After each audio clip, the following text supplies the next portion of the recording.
do what I do because I lived it first. I was a long-distance caregiver to my mom in Ohio for almost 5 years. And I will admit it, I was frustrated, I was angry, I was overwhelmed. It was all those feelings that I came to find out were very normal for caregivers. Not gonna lie, I felt guilty about feeling all of those things until I recognized how normal it is.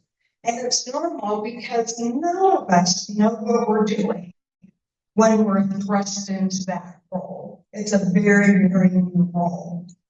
Me, majoring in communication, felt even more guilty because every time I tried to have a conversation with her, it would go sideways. And I would think, where did my mind go? Why can't we have like a normal conversation? And every time I would try again, it felt like I was only making it worse. And what I didn't realize at the time was my PhD in communication and my ability to translate brain research, specifically dementia brain research, held the answers I was looking for. And I got to tell you, once I figured that out and it clicked, everything changed.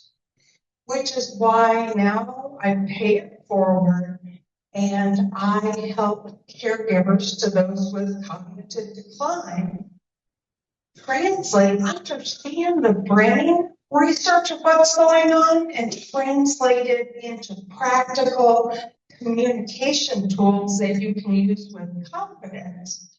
No more guessing. And you can start developing that connection again, which is terrific. To the providers in the room, because I know we have a lot of providers in the room, you see this frustration with caregivers every day and their families. It's just so heartbreaking to watch. You've got the sleepless nights, you've got the, how do I have this difficult conversation? And you've got people who don't even know how to talk with their loved ones anymore. And that's exactly why I do what I do. And I am going to help you understand that by giving you a glimpse of it today.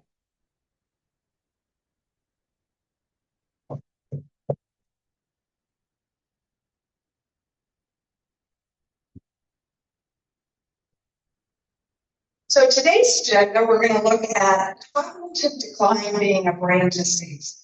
And I put this up front in all of my programs because it really is the crux of what's happening.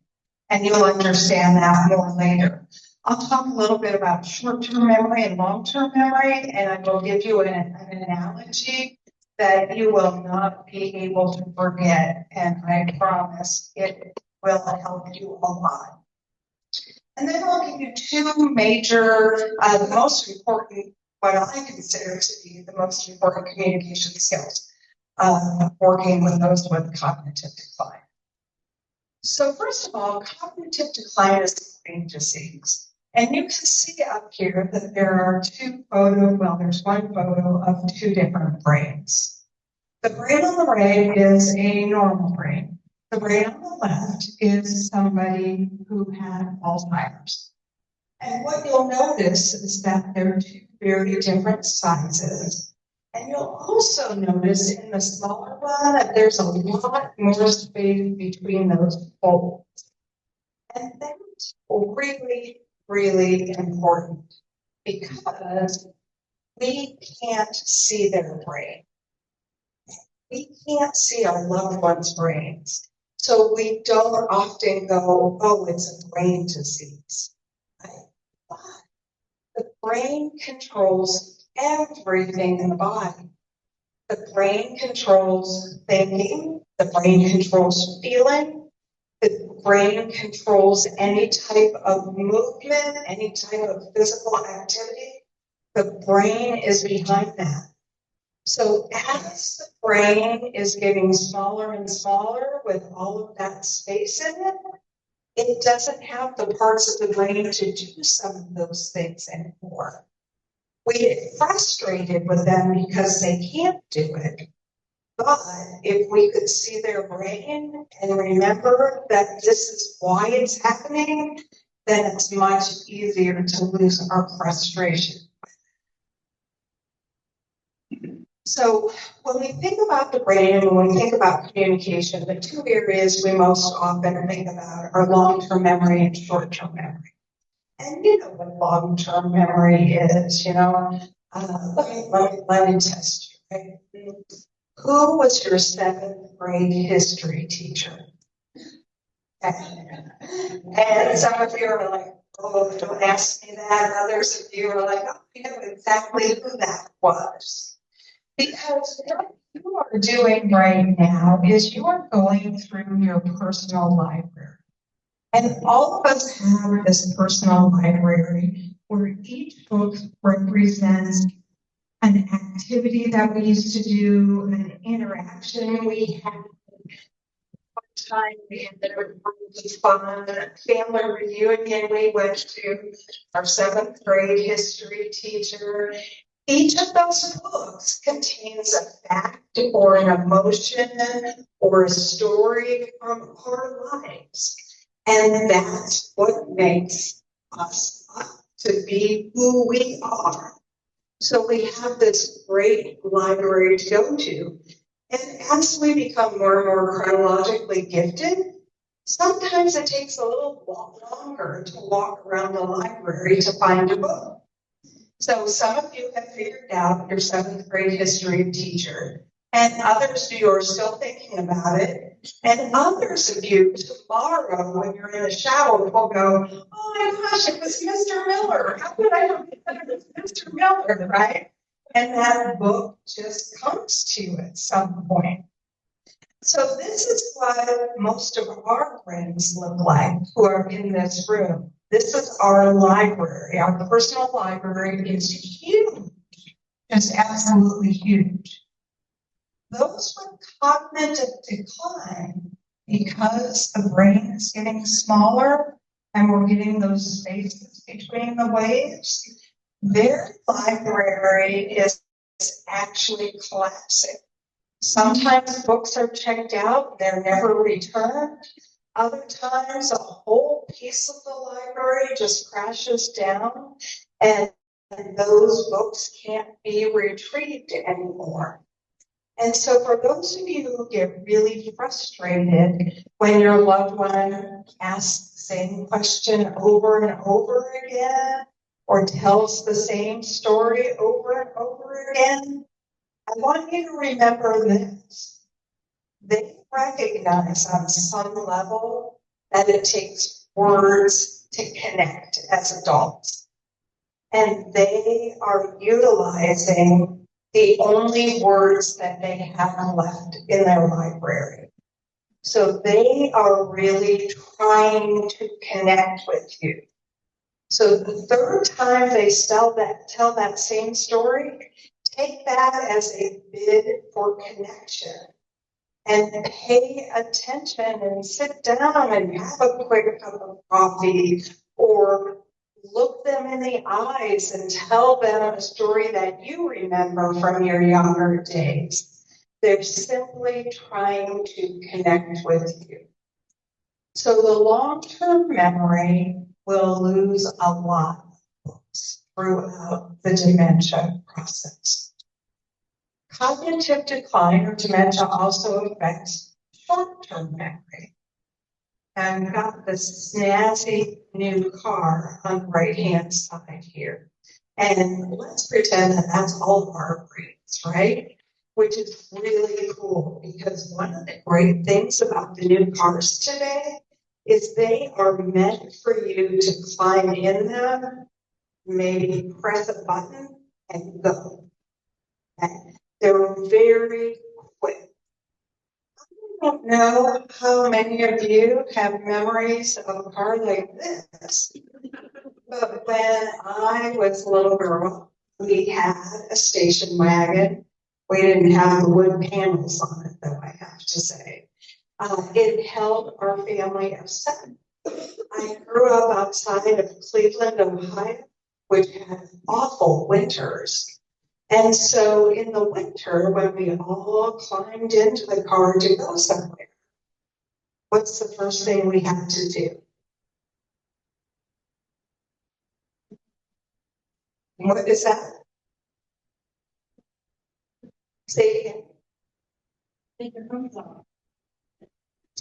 Well, you're all crammed into the car. Oh, yeah, take your clothes off. No, because the car was not warm yet. We had to sit. No chains.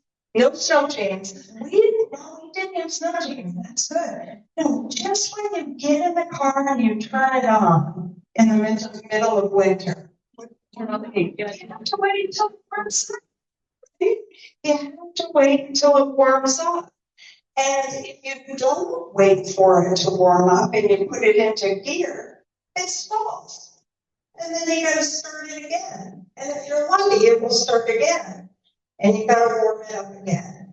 So sometimes we would have to sit in the driveway for 5 minutes before the car would go, okay, I'm warmed up, I'm ready, let's go.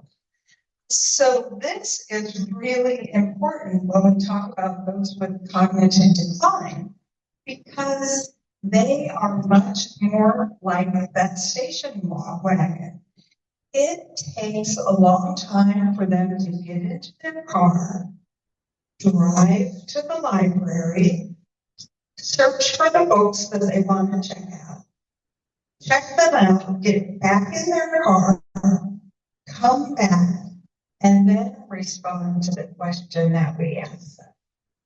So it takes an awful long time to do that. So cognitive decline is a brain disease. And once you really start understanding what's happening in the brain, it's so easy to become much more compassionate, even though we don't see the brain. So let's switch our attention then to the 2 most important communication skills. There's this little known 2-minute research that was published by the Alzheimer's Association. And they don't use my terminology, but basically what they said is somebody with cognitive decline can take up to 2 minutes after being asked a question to respond to that question.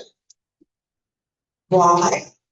They're getting in their car, they're driving to the library, they're checking out the books, they're driving back, and then they're ready to respond. And I really want you to remember that analogy because it is going to serve you so well. Because what I also know from my PhD in communication is 2 minutes of silence is very challenging to the average person. And what I can tell you, actually I'm not going to tell you, I'm going to ask you. If I asked you a question, approximately on average, how long does it take you to respond to that question? Let me get a few guesses here. What's your guess? Less than 6 seconds, she said. Let me get another guess. Less than 1. Less than 1 second. Less than 1 second? 2 seconds? 3 seconds? Yeah. It's quick. It's quick. Here's the answer. This will kill you. Oh, I don't want you to die, but it's actually 1/2 of a second. 1/2 of a second. And I don't know about your stopwatches, but my stopwatch doesn't even register 1/2 of a second. It starts at 1 second. That is how quick we are used to people responding to us. Now, the other number that's really important for us is that on average, where do we get uncomfortable with silence? How much silence before somebody has to go? 5 seconds. I hear 5 seconds. 5 to 8 seconds. 2 seconds. 2 seconds, 10 seconds. It's 3 seconds. On average, it's 3 seconds. So I think you're beginning to see the problem here. You ask your loved one a question. You get uncomfortable at about 3 seconds. And we're trying to be helpful, right? So what do? We ask the question again, or maybe we ask a different question, or we say, oh, forget it. But when we interrupt and do that, it takes the clock back to 0. And that's why it's really important for us to learn to keep our mouth shut. Okay. Learn to keep our mouth shut. And it's one of the hardest things that we can do. So skill number 1 is called the extended pause for this reason. And so they have time to get in their car, drive to the library, check out the books, get back in the car, and come back. We got to get comfortable with this. And I promise it will not be comfortable for at least the first week that you practice it. Just because it's uncomfortable, don't think that you're doing it wrong. Right?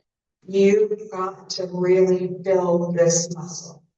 So the way it looks, because there are other rules in this, right? You ask the question, and then you have to look interested.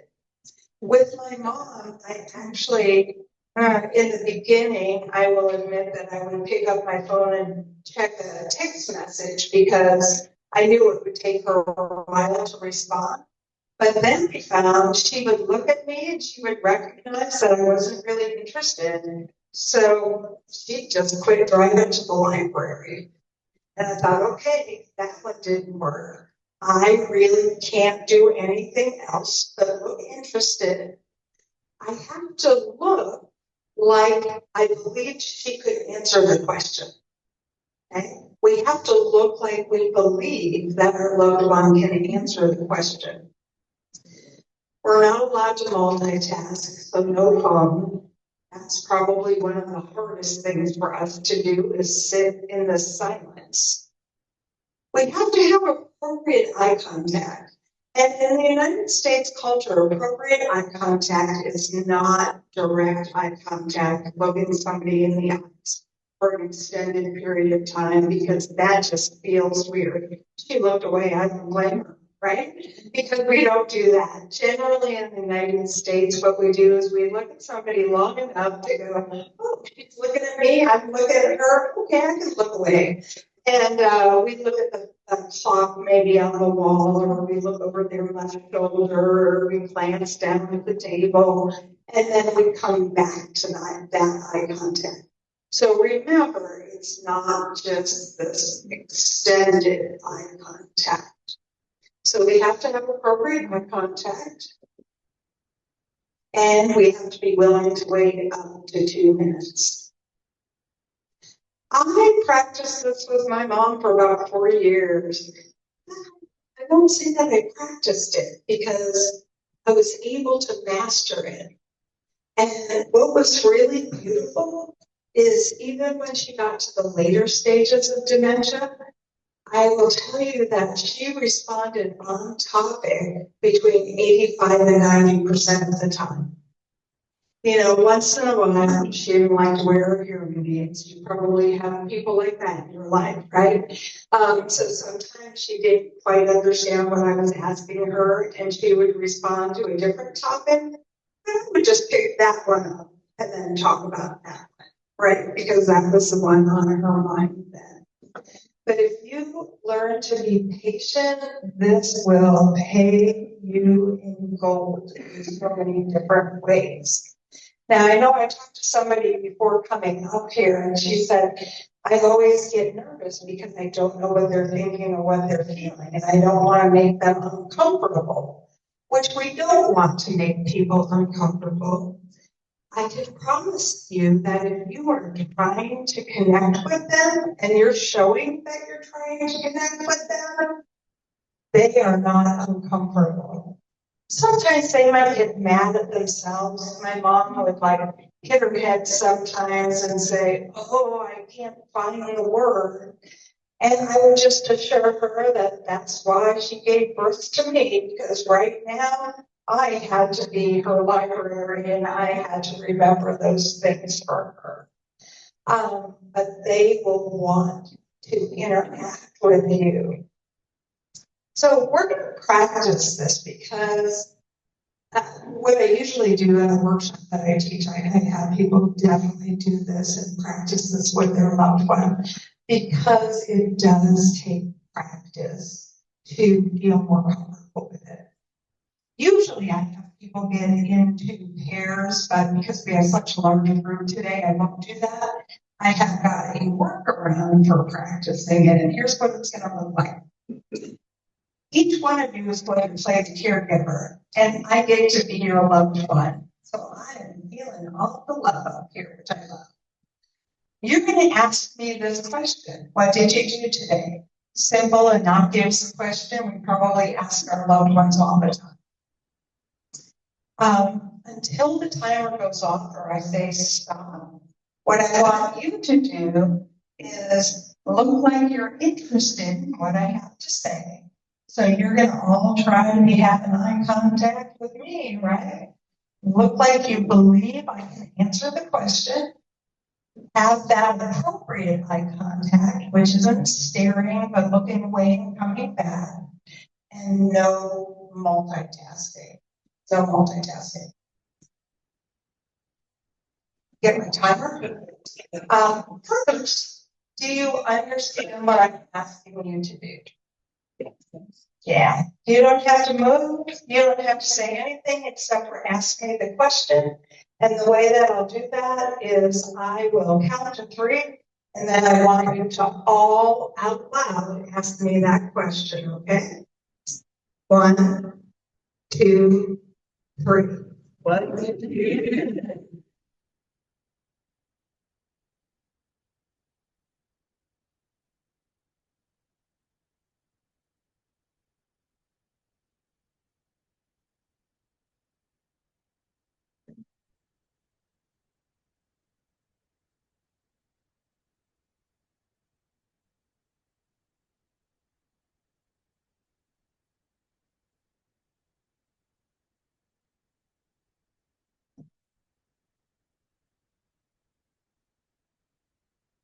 Today I got to meet a number of great people who are caregivers.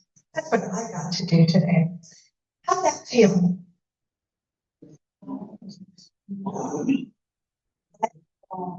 Remember, that was only 30 seconds. That's only 25% of what you might have to pay for. Okay? And again, I promise you, if you you are going to have some of the best conversations ever. Question. So a good feedback back there was relaxing. Relaxing? It's so relaxing. Nice. I like that. Yes. I've got young kids at home, so silence. Yeah, I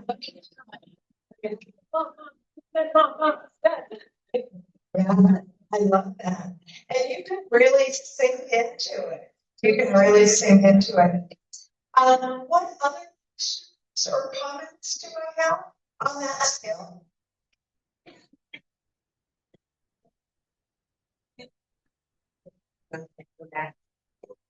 I experienced outside of purpose.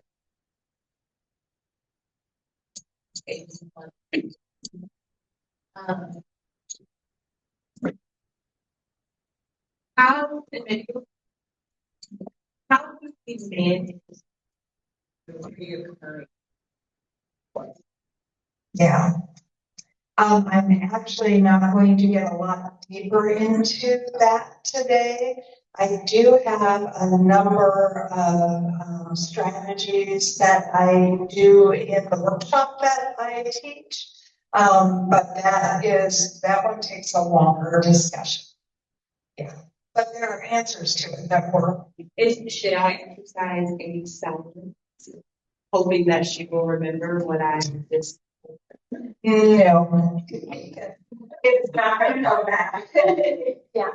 If it's not there, it's probably not going to come back, but I can give you some workarounds for that. Yeah, depending on what stage she's at, sometimes I recommend whiteboards, so you put the schedule on the whiteboard. So they ask the question again, just draw their attention to the whiteboard or a piece of paper that has the schedule on it. So that's just one idea, and there are a couple of other workarounds as well. Okay. So let's look at the second communication skill. We're back to the brain. And there are two parts that I really want to draw your attention to in this brain.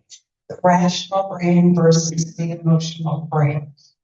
The prefrontal cortex is that purple area, kind of like an Easter egg brain. It's not really purple in our heads.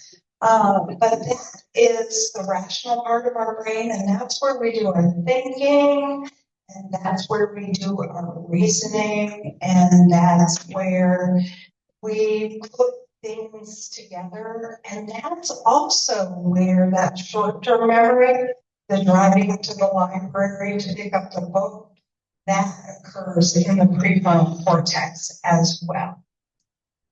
If you recall the photo that I showed you, the brain oftentimes shrinks from the outside in. So one of the first areas that is affected is the prefrontal cortex. Now this could depend upon the type of dementia and some other contributing factors, but basically the prefrontal cortex is the first to begin shrinking. The other thing that I want you to pay attention to is that red bean that looks like it's right above the what's it called, the brain stem, the spine, the top of the spine, the brain stem. You can see that little red bean. That little red bean is actually our amygdala. And our amygdala is our emotional brain. It's our emotional brain. Do you see how protected that amygdala is? Which means the emotional brain is the last to go, if it ever goes. What that means is that most of our loved ones are speaking from an emotional place, even though they're using logical words, right?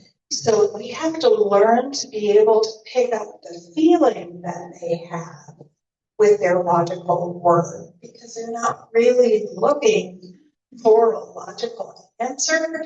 They're looking for some reassurance to whatever it is that they're feeling. And that's why emotions are stronger than logic. As a caregiver, if you only walked away with one thing today, you got to recognize emotions when you communicate, because emotions are bigger always than logic. So skill number 2 is respond to the emotion, not the content. You can remember it easily by saying connect, don't correct. Oftentimes in the beginning, what we will do is we will correct them. No, Mom, that didn't happen 2 days ago. That happened 2 years ago. No, you graduated from high school in this year, not that year. No, it wasn't Uncle Harry who did that. It was Uncle Mike, right? So we do a lot of correcting that way.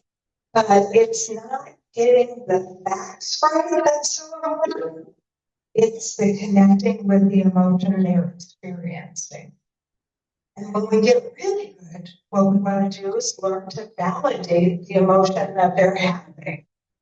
So this is a really, really big question that almost every caregiver asks about. My mom or my dad say they want to go home. Will you take me home? No matter how much I try to prove that they are home now, they're not believing me. What do I do with this? And sometimes caregivers go to great lengths to try to prove things. One of my good friends' sister, the mom didn't remember that the dad had passed away. And so the sister actually drove mom to the cemetery to try to prove it to her by showing her the gravestone. I recommend this. I do not recommend this at all. So when they say, will you take me home? What you do is say, you miss being home right now, don't you? Just connect with them that way. If you could go home, what's the first thing you do? So have them begin talking about home and what home means to them. Because it's not that they want to physically go to a home.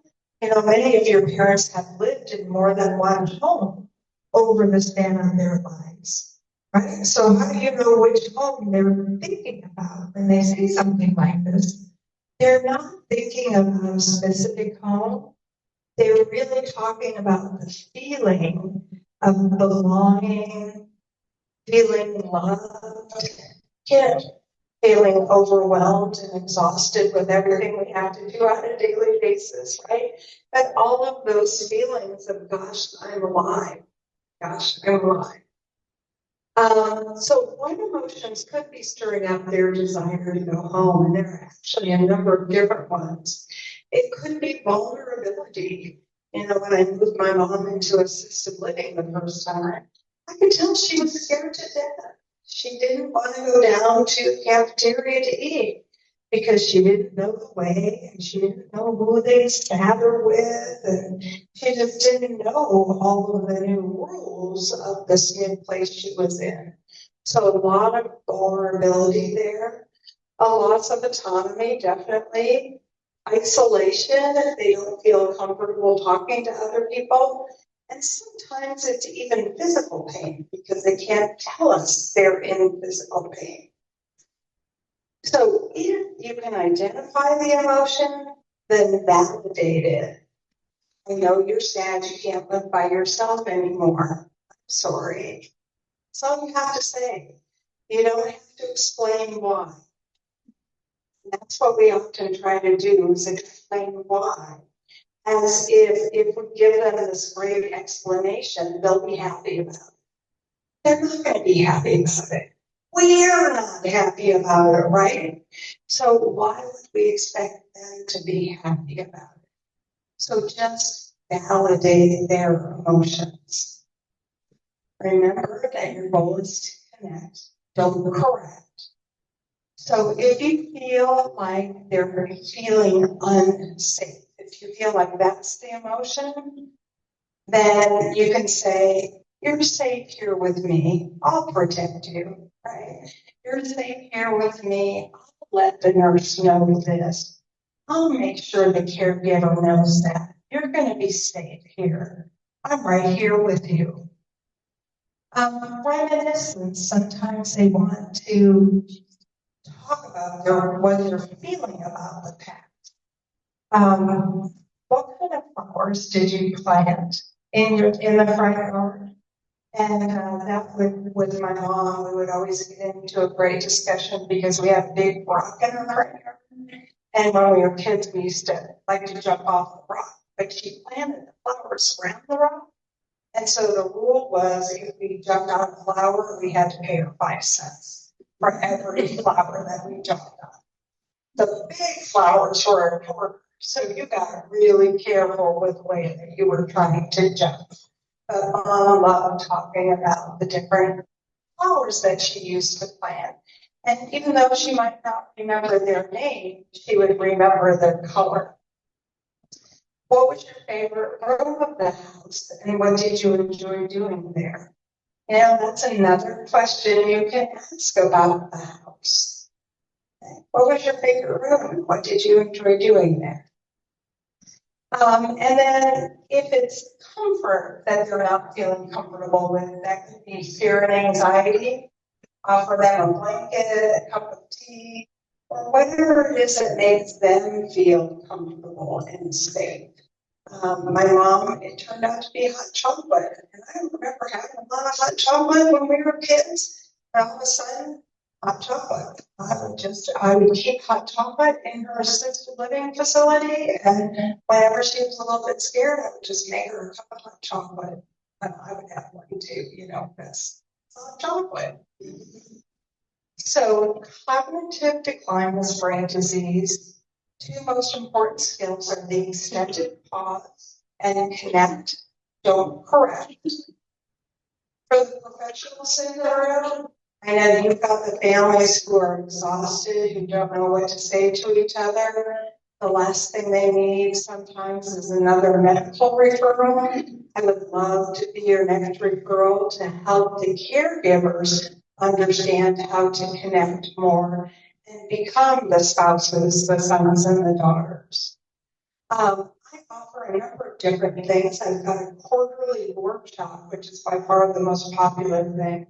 It's extremely affordable at $149.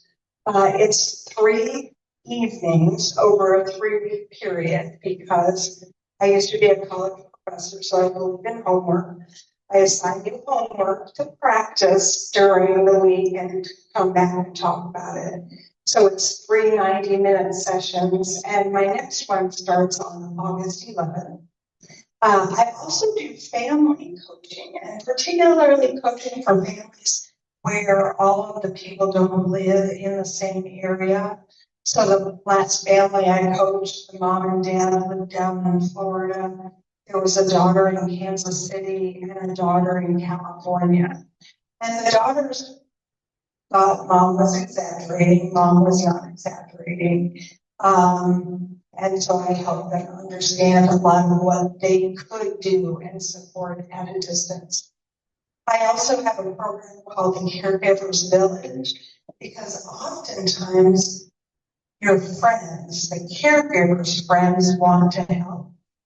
They don't know what to help, and they don't want to step on your toes, and they don't want you to feel uncomfortable.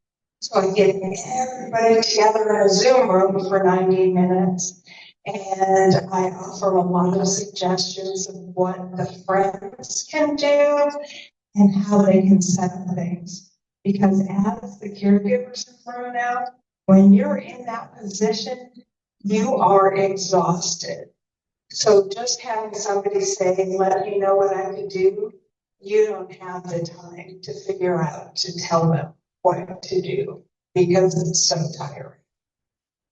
And then by the end of the year, I hope to have a program on how to have a difficult conversation, like maybe giving up the car keys, making sure that they have all of the correct documents in place. So you can reach me directly, or up on the 2 front rows. I actually am in the back and got a flyer for one of my programs, and I've got business cards. Caregivers in the room, if you know how to use a QR code, which I did not really until very recently, so I don't expect a lot of cameras going off here. But you can sign up for my download, which gets you on my weekly email list. It's called Is This Normal? And it's 5 communication challenges that we often have. Communicating with dementia, what's happening in the brain and what to say. The Caregiver Starter Kit has been renamed to that because it's a little bit more clear.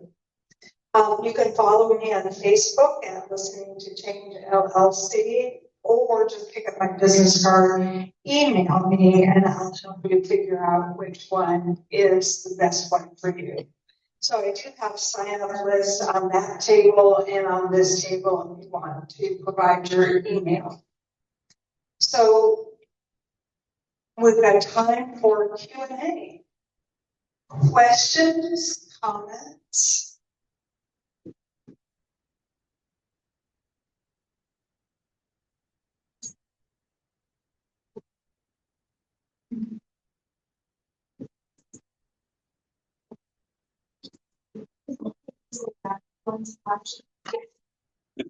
See how good I am at silence now? Okay. Another question or comment, and I don't want to leave until two more people talk.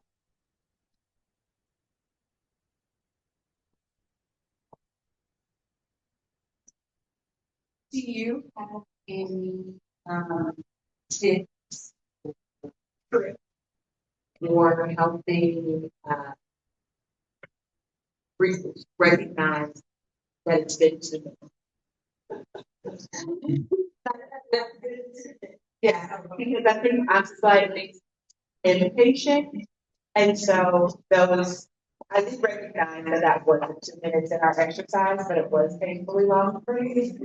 And so, do you have any tips if we're at the grocery store or we're just somewhere where I'm trying to be attentive and not multitask, so I'm not checking a watch, I'm not to determine how long it's been. So the question is, do you have any tips for how long the 2 minutes is? And that part isn't really as important as just waiting for them to talk. So I promise you, if you're looking like they have the answer, they will eventually say something. And I will share with you that my mom probably would respond within 30 seconds. It never really took her the entire 2 minutes for the most part. Great question. Let me hear from one other person. Yeah.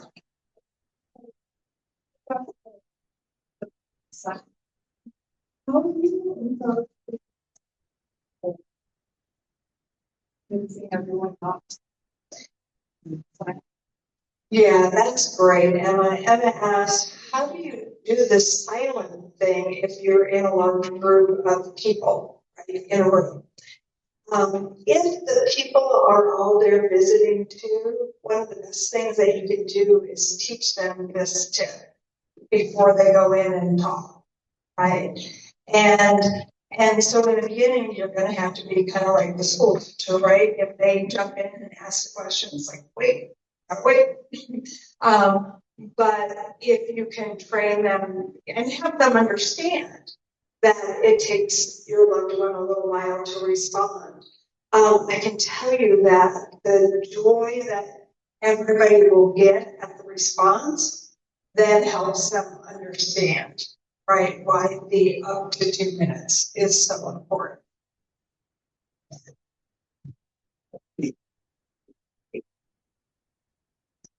Say that again. How many people in a group? Around how many is normal? Yeah, how many would make them uncomfortable? It depends, right? It depends on the individual. It depends on what their background has been. My mom came from a very large family, and so she didn't mind having a table full with 8 people, and we would try to play a card game, and you know, she wouldn't always play the right card, but it didn't matter because we were all sitting at the table playing the card game. When somebody directed a question towards her, everybody got quiet so mom could respond to that. So that wasn't big. Depends on what the topic of the conversation is, and it depends on how distracting the other people are being. Because it's hard to get, like the children, it's hard to get them to sit and do that for 2 minutes. So you're probably not going to have a lot of luck with that.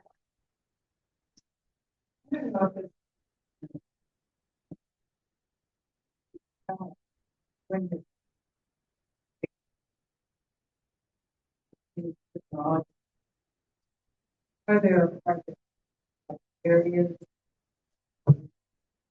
follow? Yes, somewhat. The stages I find are usually more geared towards the ADLs, the activities of daily living, right? There's definitely cognition in there. But I think the better question always, and I do cover the stages in the workshop, just so you know, but I think the better question to ask is, what do they need help with today? or what do they need help with in this moment? Because this disease is not a straight line disease. And so today they might need help walking, and tomorrow they may be fine. Today they might need help trying to figure out what they want to circle on the menu for dinner. And tomorrow they may be walking down to dinner saying, I hope it's meatloaf today, So where are they in this moment and what do they need most in this moment? Which I know isn't an excellent answer to that question, but it actually is an excellent answer to that question. Because as caregivers, we're there to provide the care that they need in that moment. This might be a workshop. How would you suggest we deal with our anger and fear and secret things because of what's going on and not wanting to do that and then sometimes bringing that into family. Yeah, that is a great question. And we do cover that somewhat in the workshop as well. The question was, how do we deal with our anger, our frustration, not bring that into the relationship with the person that we're trying to care for? Because emotions are contagious. And whatever we have, they're okay. So if we get agitated, they're going to be agitated. If we get afraid, they're going to get afraid. And so doing a lot of self-care is the first thing. And self-care doesn't have to be huge. For me, it was walking around the block and looking for, I would try to notice 5 new things every time I walked around the block. Because what that does is that quit all of the rumination in my brain and got me back to the present. So it's a great grounding exercise. But figuring out what self-care is to you. I thought for me it would be a mani-pedi day.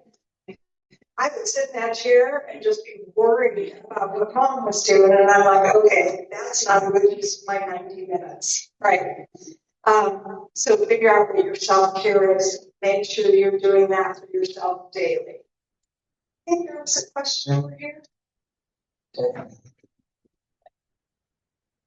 Asking them a question, should you avoid how and what, like anything what they have to rationalize?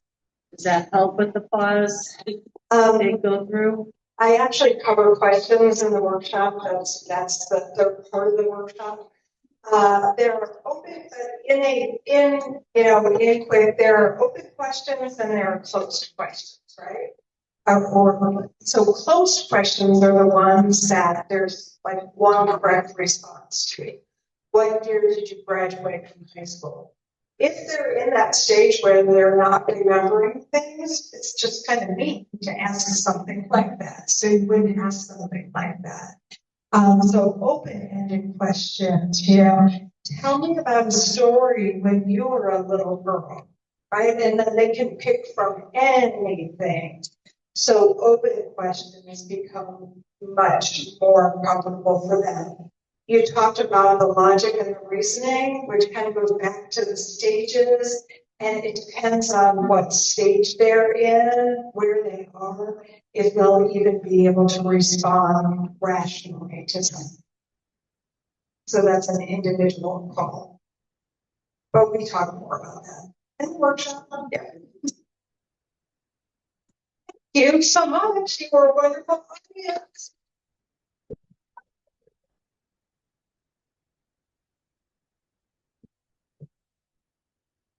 Thank you, Dr. Laura. That was so informative. I hope you all enjoyed that. Thank you guys for coming.